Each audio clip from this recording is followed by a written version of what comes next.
We've been told thousands of times that it's much easier to learn a new language as a child than it is as an adult.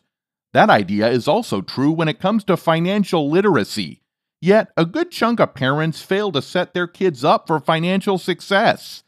There was a recent study from the University of Illinois. They found that 36% of young adults are financially at risk.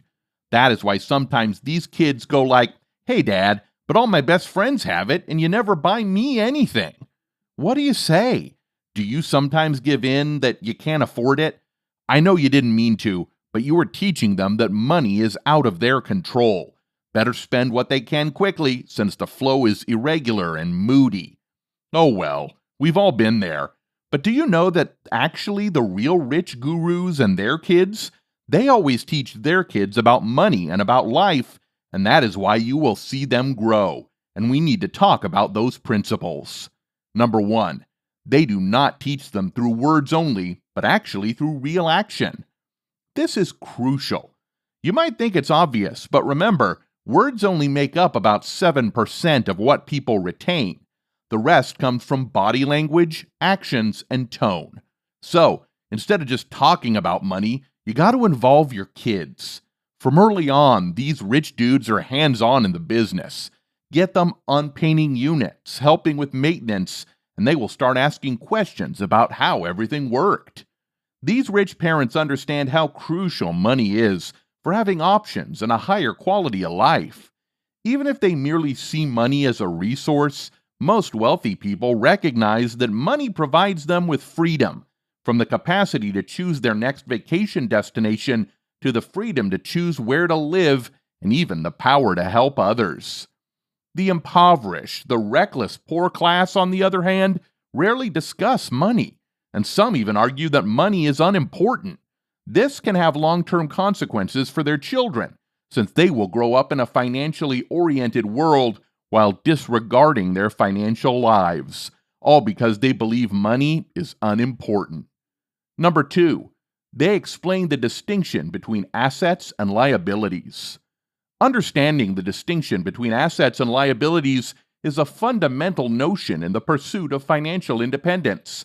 If you're unfamiliar with the terms, assets are things that bring money into your bank account, whereas liabilities do the opposite. They take money out of it. For example, if you buy a property and rent it out, it is considered an asset, since it generates cash flow every month in the form of rent. If you buy a house to live in, it becomes a liability because it depletes your savings each month. Many wealthy parents instruct their children to accumulate and purchase assets while avoiding liabilities. This allows them to build a business or make investments that provide cash flow on a regular basis while avoiding activities that generate negative cash flow on their bank accounts, resulting in a surplus of money. They also realize the value of using assets to separate their time and income. Because assets generate cash flow whether you are physically working or not, you may scale and use your time to create new assets. Rich people frequently focus on understanding and teaching the differences in spending habits between the poor and the rich, as well as why some people receiving the same pay become wealthy while others remain poor. For example, suppose two people make $6,000 per month, but have extremely different spending habits. The first person receives their paycheck, pays their bills, and spends their money by going shopping, purchasing the most recent phone and television, dining at the best restaurants, purchasing a new automobile, a wonderful home, and other nice things. They generally spend their money on things that make them appear prosperous, but when they return home, they have accumulated a large amount of debt. They often have little to no money and have been in debt for years due to credit card, automobile, and mortgage bills. They're locked in the rat race, and it will take years to get out. Now, let's look at the second person. He also makes $6,000 every month, but he does not purchase a fancy home or automobile. He doesn't go out every weekend. He occasionally buys clothes when he needs them, but does not follow fashion trends seasonally. He lives on $3,000 per month budget and saves the remaining $3,000. By the end of the year, he has $36,000, which he invests in cash flow assets to enhance his monthly income. He continues to live on his $3,000 monthly budget, and by the following year, he he will be able to invest an additional $36,000 to $40,000, having expanded his savings and made cash flow generating investments. 10 years later, these two people will be in entirely different positions, all because of their spending patterns. Robert Kiyosaki once said, "Looking good but going nowhere," implying that many individuals spend their money to appear wealthy while actually being impoverished. Meanwhile, rich people appear poor even as they become richer. Many individuals may say, "There are a lot of rich people who have nice things, nice houses, fancy cars, and all of that luxury stuff," which is correct. The fundamental distinction is that poor people buy their luxuries with their own money or by going into debt. The wealthy use their assets to buy luxury for themselves. If you desire a car that costs $500 per month, it's time to create another asset that earns $500 or more each month. This way, purchasing this liability has no effect on your financial account. That is another critical lesson that many wealthy parents instill in their children. Number 3, how to manage their money. Many wealthy parents teach their children about money by involving them in home budgeting and management. Many of these parents include their children in the financial statement and budget planning process. They frequently expose their children to the realities of having living expenditures. This offers their children early experience with money management, which will come in handy when they are older and have to manage their own finances. This is a stark contrast to many parents with a negative attitude. The majority of parents rarely discuss money, particularly their own income. They usually plan their monthly budgets without their children, if they plan at all, and they frequently associate a bad mood with their monthly spending budget. Parents frequently dispute and display unpleasant feelings about preparing their monthly budgets, causing their children to adopt similar planning patterns, which lead to similar behaviors later in life. Rich parents understand that living costs are a reality of modern life, so they focus on connecting positive emotions with their expenses. As strange as it may sound, many people appreciate those living expenditures since they give a roof over their heads and allow them to live comfortably. Number 4, they teach them all the smart ways to make money.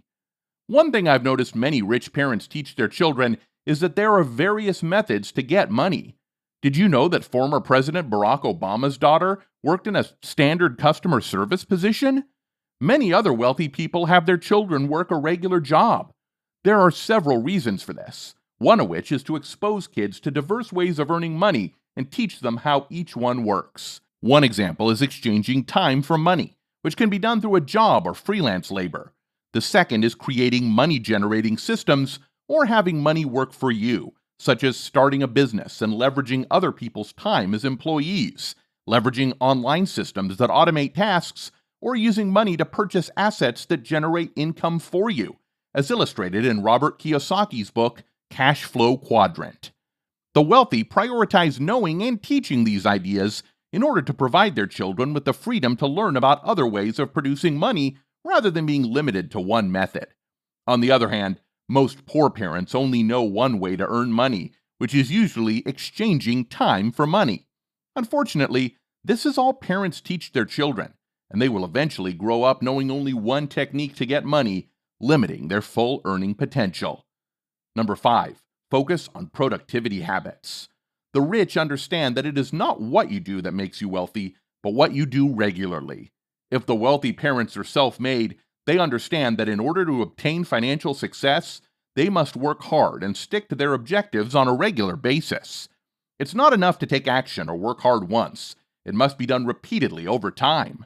The most effective method to accomplish this is to develop habits, things that come naturally to you. That is why you must stop saying scary things like, "We can't afford that," or "You are ruining me." Now, you are probably thinking that it's easy for rich people to avoid saying they can't afford something since they have a lot of money. But honestly, admit it.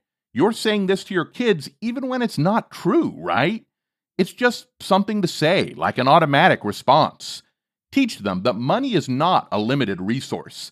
There is plenty of money. You just need to figure out how to make more of it. If you think of money as limited, you will never really feel comfortable earning lots of it, because you will feel that you are taking something from someone else. What you get is something someone else is not getting. But it isn't like that. When money flows fast, there is more of it. It's not like a cake that can only be eaten once. Money is unlimited. Teach your kids that there is plenty for all of us. Tell them that. That wraps up the video. I hope you enjoyed it, and if you did, make sure to give it a thumbs up. Subscribe to the channel, and don't forget to press the bell icon to stay notified about our uploads. I'll see you next time.